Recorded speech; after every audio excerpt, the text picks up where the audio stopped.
All right, what's up, dudes? Episode 3 is officially out, and not going to bury the lead here. I thought it was good. An improvement upon the first two. I think I'd probably give it a 7 out of 10 overall. Yes, a 7 out of 10. I do have some issues with it. But I think overall the episode was just entertaining. This was the first episode that I didn't want to end. The first two ended, and I was like, okay, I'm interested in watching the second one. And then the first one ended, and I thought that way. The second one was like, all right, that was okay. I'll watch the second one. That's fine. I'm looking forward to meeting that mysterious Numenorian guy. And then this one, I was like, man, this has been an hour and 10 minutes almost, and I wanted to keep going. That's not to say that I didn't have problems, but again, the problems were kind of minor. I guess I've gotten to the point where the major plot changes they're making are just not really bothering me for whatever reason. I know that people, we get to Numenor and Galadriel's there, and people should know who she is, and they're all acting like they don't. For whatever reason, I can't bring myself to care that much. I'm trying to judge the show, I guess, on its own merits. And on its own merits, it's not bad. At least so far. That could all change instantly. And I have no problem pointing that out if it does change. But so far, I haven't found anything to really, really not like it.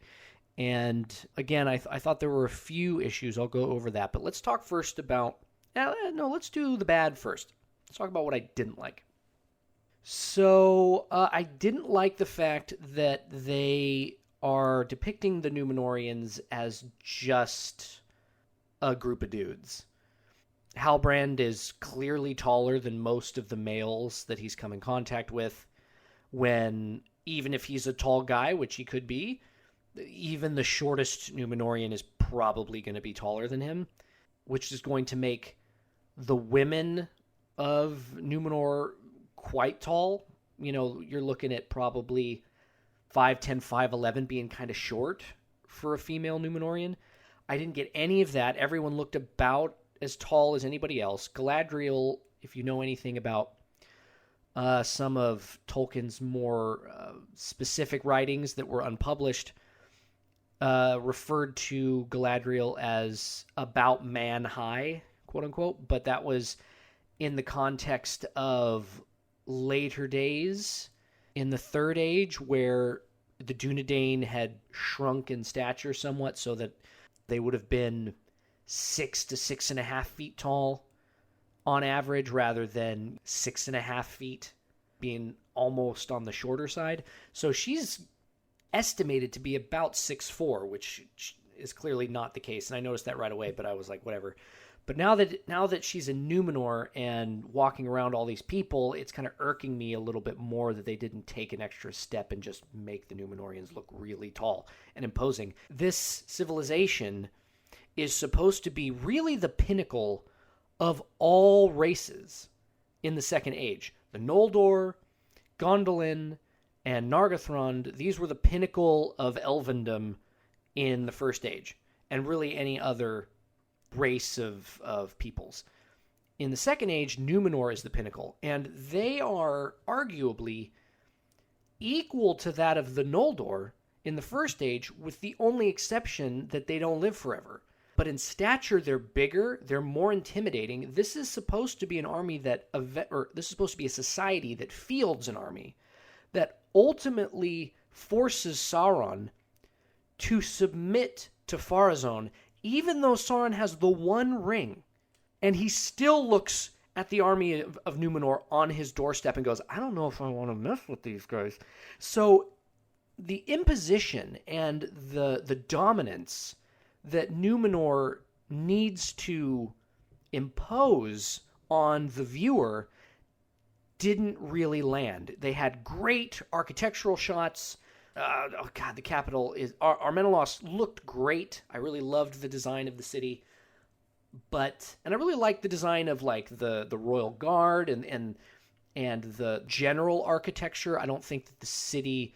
When I say I really like the look of the city, I liked the layout and I liked the architectural design of the buildings. I thought it all kind of jived very well with the themes of Numenor.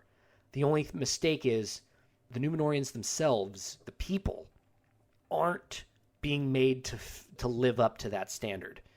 And that's what's bothering me, because you're supposed to get the sense that these people could conquer the world if they wanted to, because they could, and they're about to try.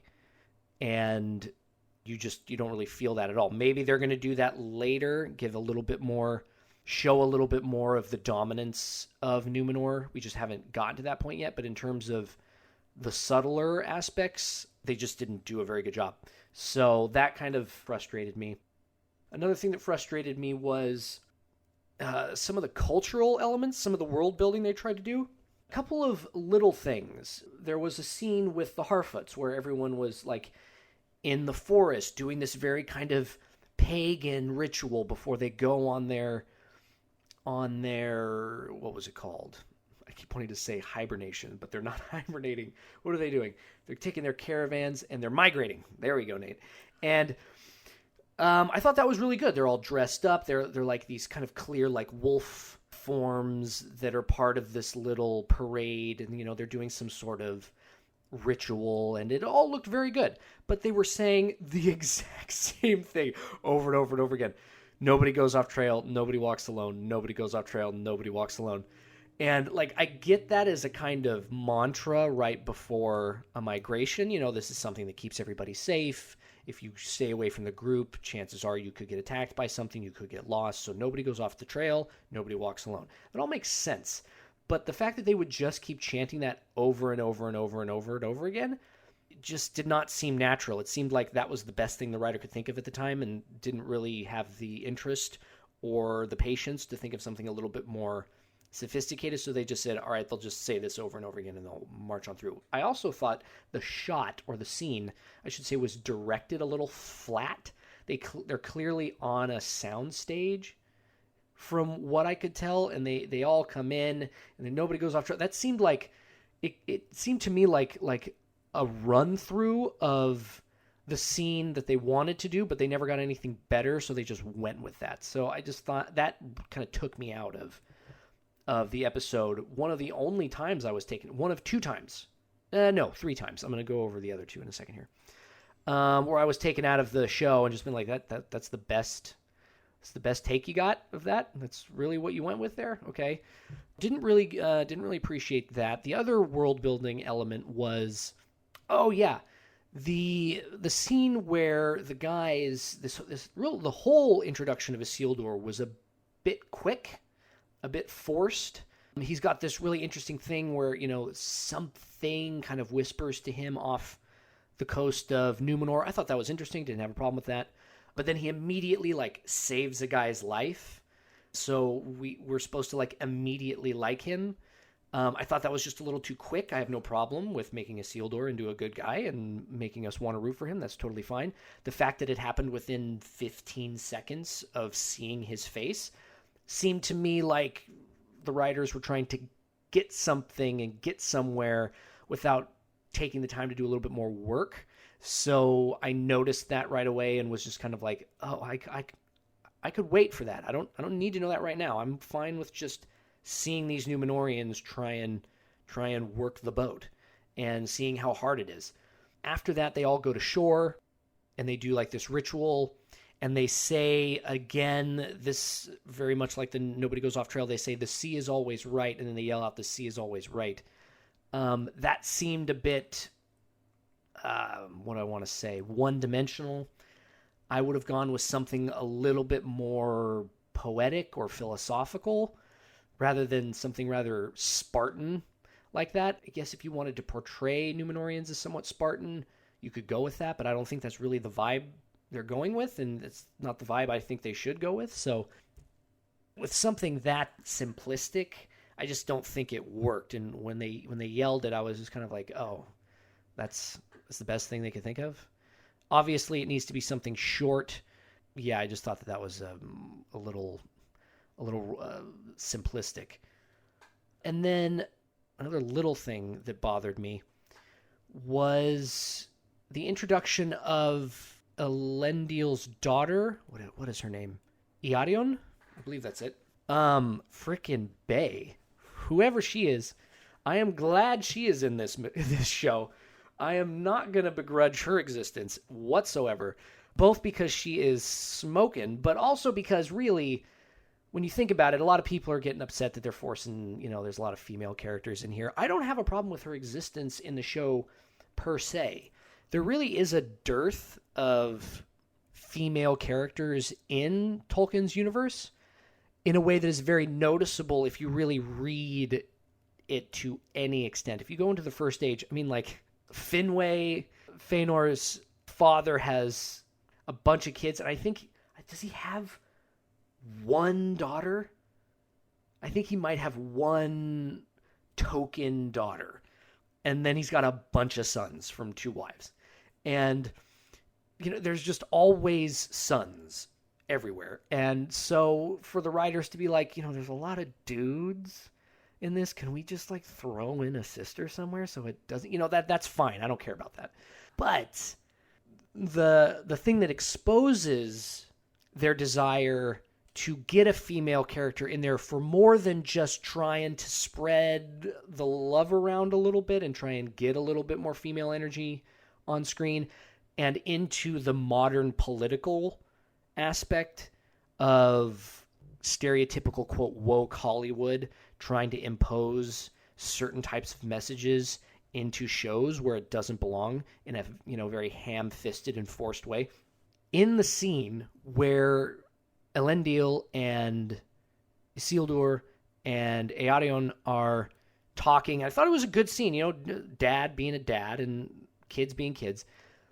But when Eärendil gets the message that, she's got a message, she walks off screen, they're talking to Isildur about his life, right? So this is supposed to focus on his life. And then he kind of disappears after the dad gets pissed at him for wanting to delay his going to the academy.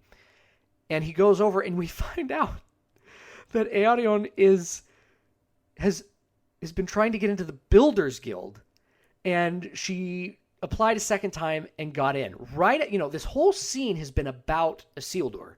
And then it ends with it being about her, and not just about her. We find out that she is not just a sister. She is very into STEM fields and good at maths and wants to build things because she's a strong, independent Númenorian woman. That seemed to me to cross the line from, hey, let's get another woman in here because there just aren't that many and we should have a little bit more, to let's have a girl in here and, oh, by the way, let's insert all this modern day political stuff and make her a certain type of female character that, quote unquote, we would want her to be. That seemed forced. It also does not mean, ladies and gentlemen, that she can't be interested in going into the Builders Guild. I actually liked this notion of guilds. That's kind of a very medieval thing that, in order to work a craft, you have to get into a guild and pay your dues and all that kind of stuff. That is something that happened in the Middle Ages. So if you want to throw her in as part of that, there's nothing wrong with that. It just seemed so quick. And in a scene that was supposed to be about the brother turning into a scene about the daughter in a way that was clearly bringing in modern day political issues, it just seemed so on the nose and so cliche and stupid and unnecessary. And I just don't understand why these people think that they have to do this stuff. Again, there's nothing wrong with introducing her from, in my point of view, even though she's a made-up character. She is, what do I want to say? There's a term being used. She is an individual creation of the show. She is not a Tolkien original. As someone who doesn't mind the invention of these characters to an extent, my minding starts to get into the mix when they introduce these types of clearly political issues that extend beyond the inner workings of the show, the political workings of the show. It would have been more interesting, actually, to have the daughter be interested, having some internal family struggle where the daughter is actually loyal to the Kingsmen and she gets into some She gets into some faction or some guild that has to do with, internal politics. She's serving a council member. She's serving Farazon, and Elendil didn't know that she wanted to seek higher political offices, and she requested to become an assistant to Farazon because she really believes in his ideas. That would have been interesting. That would have been internal to the politics of Tolkien, and it would have been great, really. But instead they just went with this obvious and kind of pathetic girl power thing, and I really didn't like that. So that's it in terms of like the major issues I have with the kind of general theme that I really still think, and I'm getting even more reinforcement of this belief as I watch other reviews and I talk to my sister and I listen to people's kind of general opinion on the Harfoots, and they really need to go, because the more I watch the show, the more I realize that I don't care about them at all. The only thing that makes them interesting is the fact that they're connected to Meteor Man, and Meteor Man is generally interesting, but that's it. That's really it. Once I know who Meteor Man is, a literal meteor could drop on top of those Harfoots, and I would not give a damn. So get him out of here. Okay, moving on to the things that I liked. I really liked the casting of Elendil. I think that he actually looks close enough to the original actor from the intro to Fellowship. He's got kind of a gruff, he looks like a Númenórean.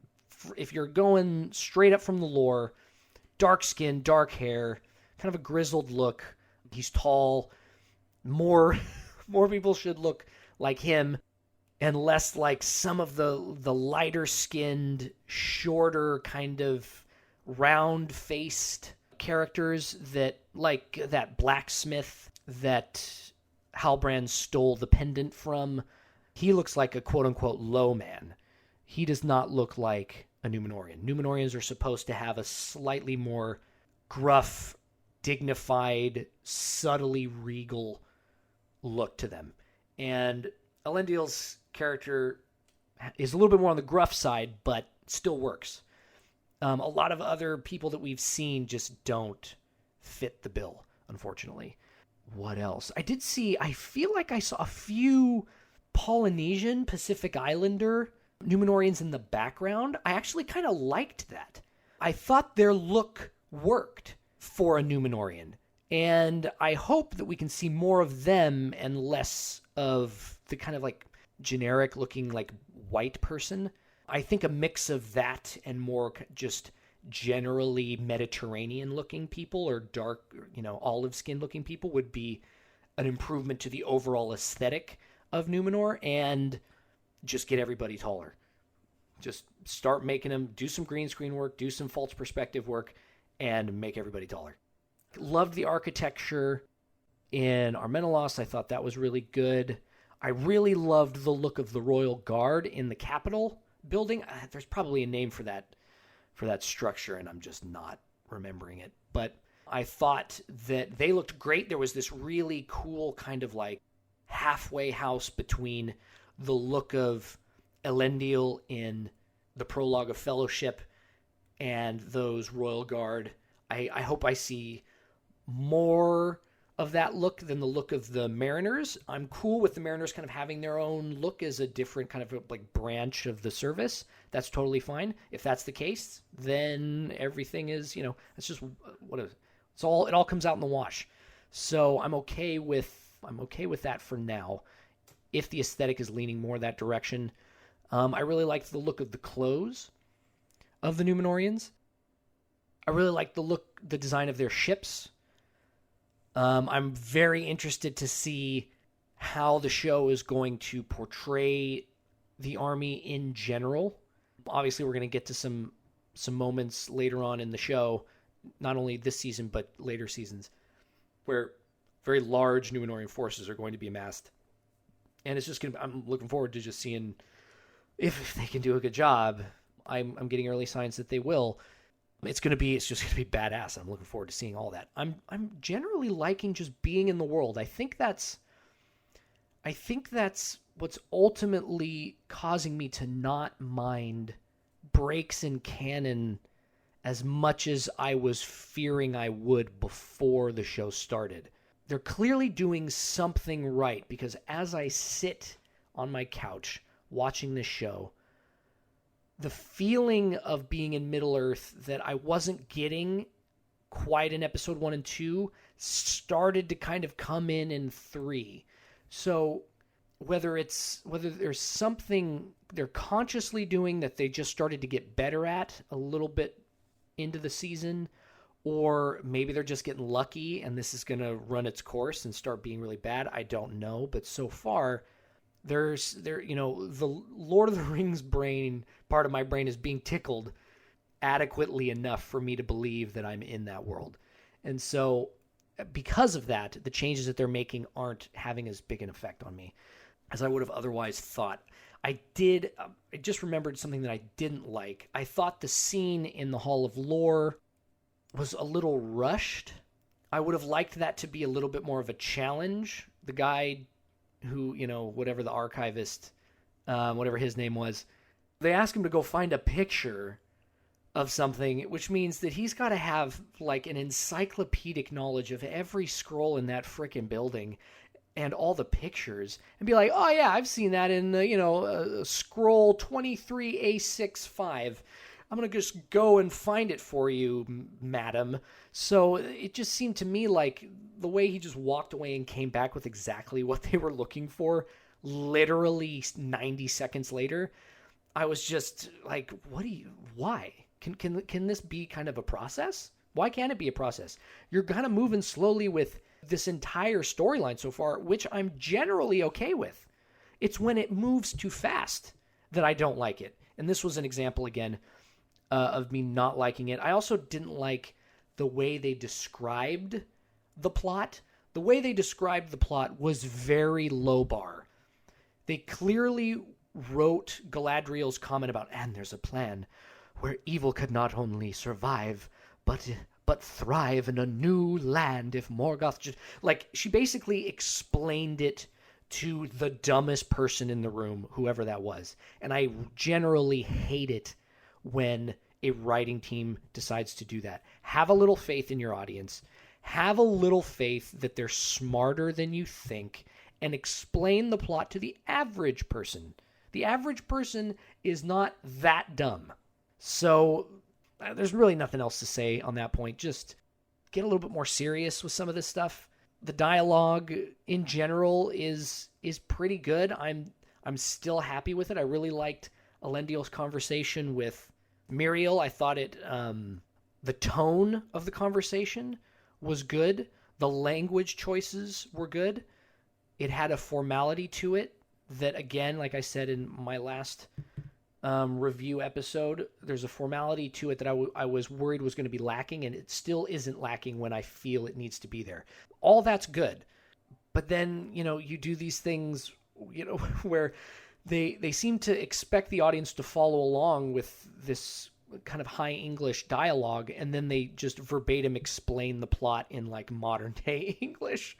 Whenever we get to some key moment, it's like, what are you doing?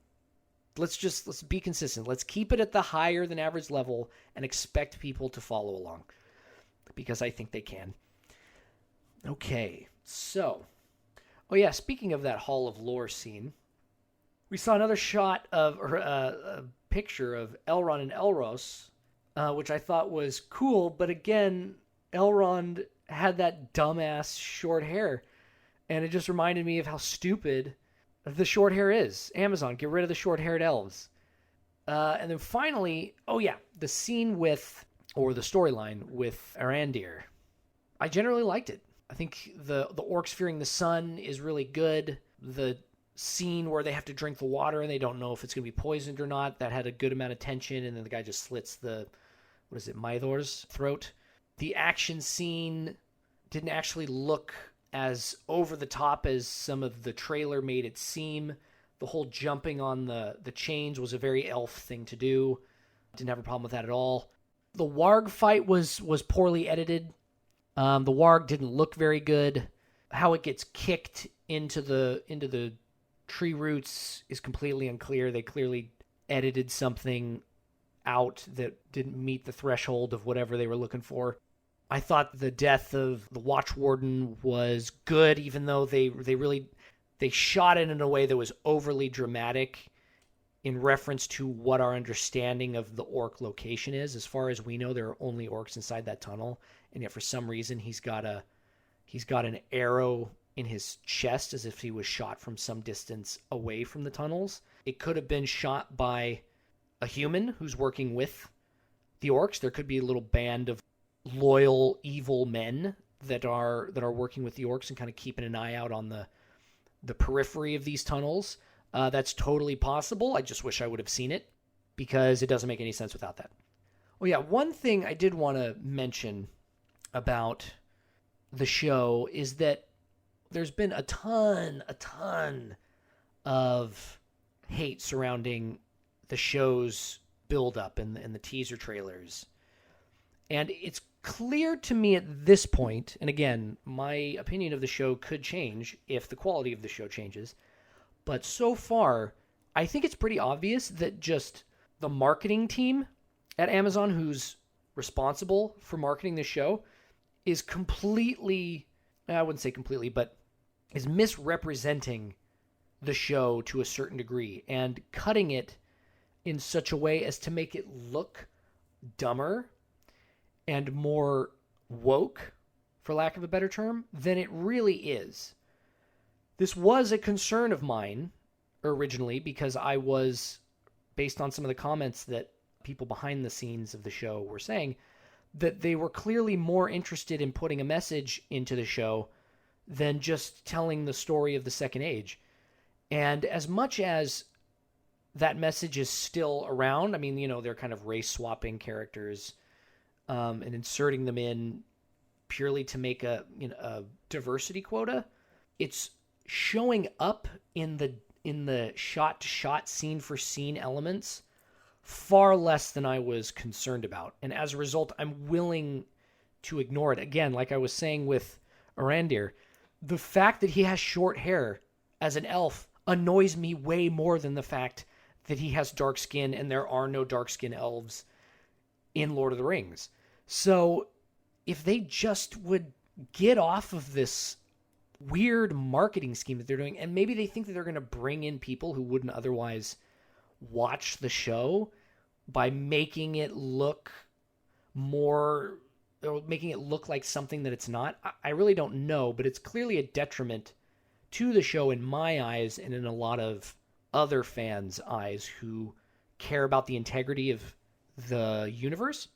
So my general recommendation is to fire the marketing team and get somebody else in charge, because even the promos to the next episode that occur at the end of the previous episode are not making the show out to be or making the episode out to be what it seems to be, or what the promo is trying to make it look like, to its detriment. Because I get into the episode and I'm like, oh, I like this way more than that promo made me think I would.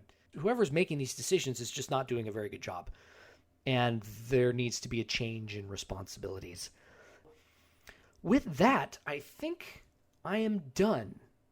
That's my general take on episode 3. This has been a general steady climb to better quality. Like I said, I didn't want episode 3 to end. I was intrigued and wanted it to keep going. Really interested to see who Tar Palantir is going to be. They've kept him off camera even at the end, which makes me wonder if somebody has been cast, because I haven't looked at the casting. Some people may already know. But it makes me wonder if someone we know is going to be Tar Palantir, either within previous Tolkien movies, like maybe the Hobbit series or maybe the Lord of the Rings, or just a well-known face. So that's going to be interesting to see. And obviously, Adar is going to be interesting. He's clearly elvish from the weird blurry photo we got. So I know Alex on Angry Joe thought that he's like an Orc 1.0. one of Morgoth's first brood, where he couldn't make them fully orcish, so he's still kind of mostly elvish, which I think is kind of a cool idea. That'd be interesting if that is what he is. Oh yeah, one other thing about the orcs. Great that it's back to practical effects. Love that. The one thing I don't like, actually, is that they're not speaking black speech. I really liked that element in The Hobbit. It's really the only thing I liked in The Hobbit. Of all the Hobbit series was just a complete dumpster fire. But the orcs speaking black speech was great, and I wish they would have gone back to that. I'm okay with them speaking Westron to the protagonists. We can just understand. We don't need subtitles all the time, because they wouldn't know black speech either. So it's just kind of a way of getting them to communicate in a more efficient way. But they should be talking to each other in black speech. And I really hope that decision is made down the line. And I really hope that other people make a little bit of a stink about that, so we can get the native languages of orcs, because I think it just makes them way more intimidating and maniacal and interesting. So yeah, I think that's it now. That wraps up this episode 3 review. Hope you guys found it generally entertaining and interesting. And of course, leave your comments below, etc., etc. Peace.